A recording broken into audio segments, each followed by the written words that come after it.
नमस्ते प्यारे छात्रों।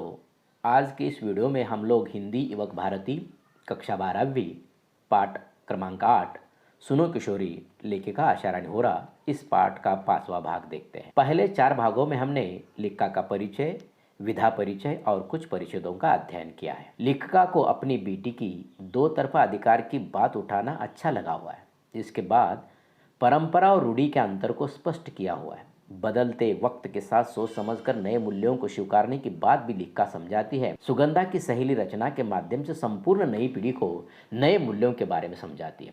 किशोर अवस्था में सोच समझकर कदम उठाने की बात भी समझाती है। इसकी प्रेरणा लेखिका ने हमें दी है। इन सारी बातों का अध्ययन हमने किया है। तो चलिए आज का वीडियो आरंभ करते हैं। पाठ क्रमांक 8 सुनो किशोरी लेखिका आशा रानी होरा भाग 5 पृष्ठ क्रमांक 43 पर देखते हैं।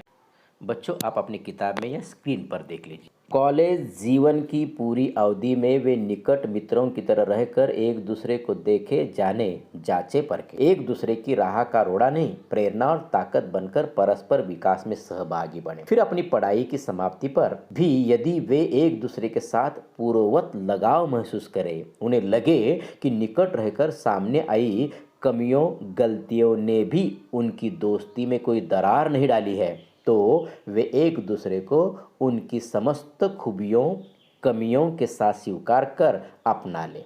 उस स्थिति में की गई यह कथित क्रांति न कठिन होगी न असफल। मेरी राय में रचना को और उसके दोस्तों को तब तक धैर्य और प्रतीक्षा करनी चाहिए। इस बीच वे पूरे जतन के साथ एक दूसरे के लिए स्वयं को तैयार करें। बिना तैयारी के जल्दबाजी में पढ़ाई के बीच शादी का निर्णय लेना केवल बेवकूफ़ी कही जा सकती है, क्रांति नहीं। ऐसी कथित क्रांति का असफल होना निश्चित समझना चाहिए।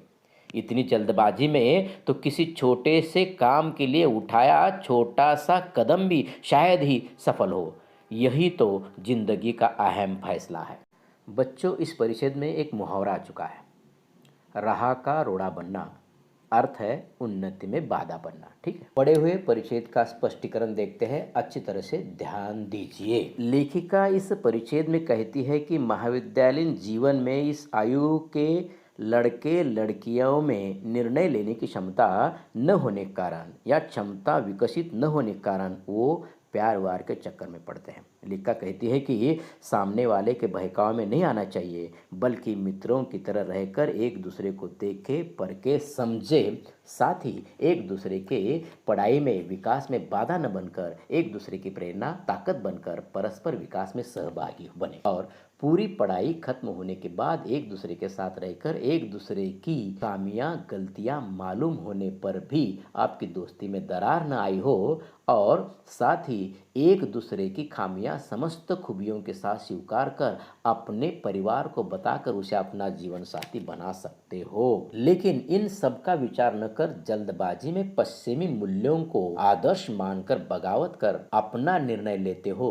तो वह सफल नहीं होगा। इसमें आपके जीवन में आनंद के बदले दुख ही होगा। लेखिका ने इस आयु में किस प्रकार यानी परेशानियों का सामना करना पड़ सकता है, दूसरों के बहकाव में न आकर उनके साथ मित्रों की तरह रहना और एक दूसरे को अच्छी तरह से जाने परखे एक दूसरे की पढ़ाई में मदद करे, एक दूसरे के विकास में बाधा न बनकर एक दूसरे की प्रेरणा और ताकत बने, और कुछ दिनों बाद एक दूसरे की कमियां गलतियां आपको मालूम हो जाएगी। तब तक आप लोग अपने पढ़ाई में ध्यान दीजिए। इतने सालों बाद भी एक दूसरे के प्रति वही मित्रता है और सारी खामियों को स्वीकार करते हो, तो इसमें कोई मतभेद या दरार नहीं आई हो, तो आप एक दूसरे को अपना जीवन साथी बना सकते हो।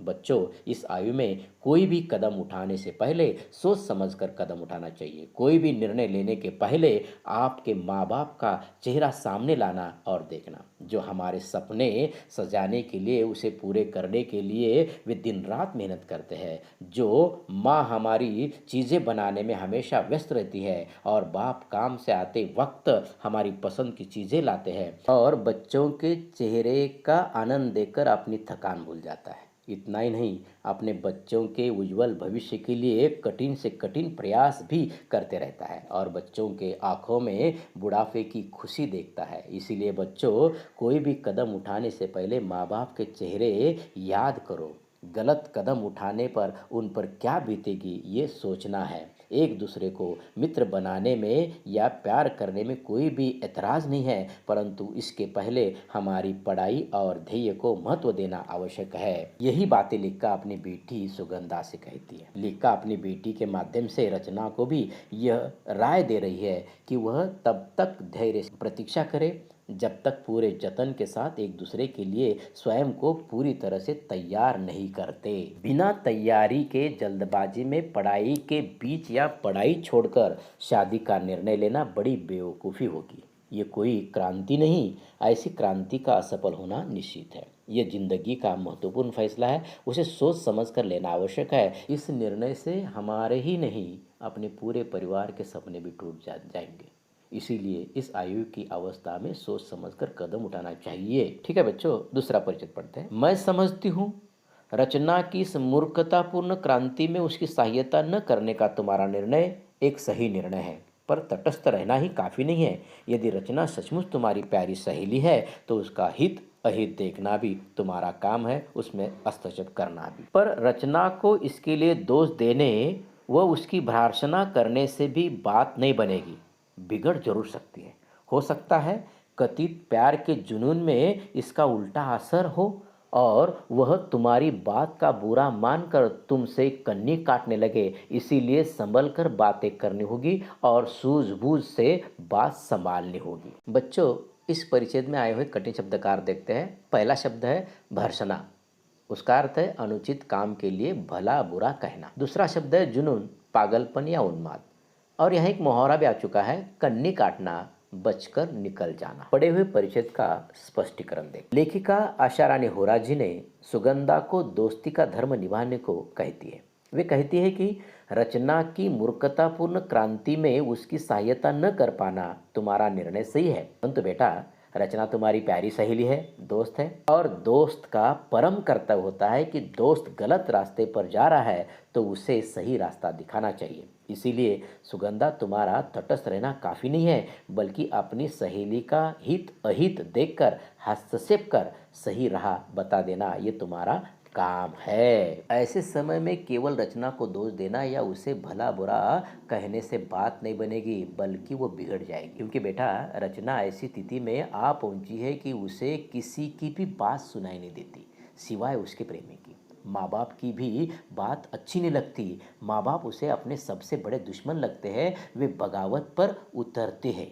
इसीलिए लेखिका अपनी बेटी सुगंधा से सलाह दे रही है, रचना के साथ संभल कर सूझबूझ के साथ बातें करना होगा, तभी वह सुनेगी। ठीक है बच्चों, आगे देखते हैं।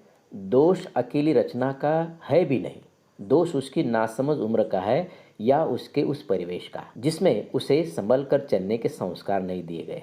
ये उम्र ही ऐसी है जब कोई भावुक किशोरी किसी युवक की प्यार भरी मीठी मीठी बातों के बहकाव में आकर उसे अपना सब कुछ समझने लगती है और कच्ची रोमानी भावनाओं में बहकर जल्दबाजी में मूर्खता कर बैठती है। पछतावा उसे तब होता है जब पानी सिर से गुजर चुका होता है।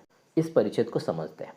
प्रस्तुत परिच्छेद में बच्चों लेखिका आशा रानी होरा जी कहती है कि ये दोष अकेली रचना का भी नहीं है, दोष उसकी नासमझ नादान उम्र का भी है या उसके परिवेश का भी है, जिसे उसे अपने जीवन में संभल कर चलने के लिए संस्कार नहीं दिए गए। छात्रों, ये उम्र ही ऐसी होती है कि जो बहुत ना समझ भी नहीं और परिपक्व भी नहीं, दोनों के बीच की अवस्था ये उम्र होती है। इसीलिए कोई भी भावुक किशोरी लड़की किसी युवक की प्यार भरी मीठी मीठी बातों में आकर बहक जाती है और उसे अपना सब कुछ समझने लगती है। ऐसी स्थिति में परिवार वाले बातचीत नहीं करेंगे तो हमारे कदम गलत रास्ते पर चल पड़ सकते हैं, हम बहक सकते हैं। इस कच्ची उम्र में पश्चिमी रोमानी मूल्यों का संस्कारों का अनुकरण करके उन भावनाओं में बहकर जल्दबाजी में मूर्खता कर बैठते हैं। बाद में उसे पछतावा होता है, लेकिन तब तक पानी सिर से गुजर चुका होता है। तब वह अपनी पढ़ाई से, रिश्तेदारों से, परिवार से, सबसे बिगड़ जाते हैं। उस समय पछतावा करने का भी उपयोग नहीं होता। इसीलिए बच्चों लेखिका यहाँ बार बार दोहरा रही है कि इस उम्र में कदम सोच समझ कर उठाना चाहिए और चलना चाहिए। ठीक है बच्चों, यहीं रुकते हैं। धन्यवाद।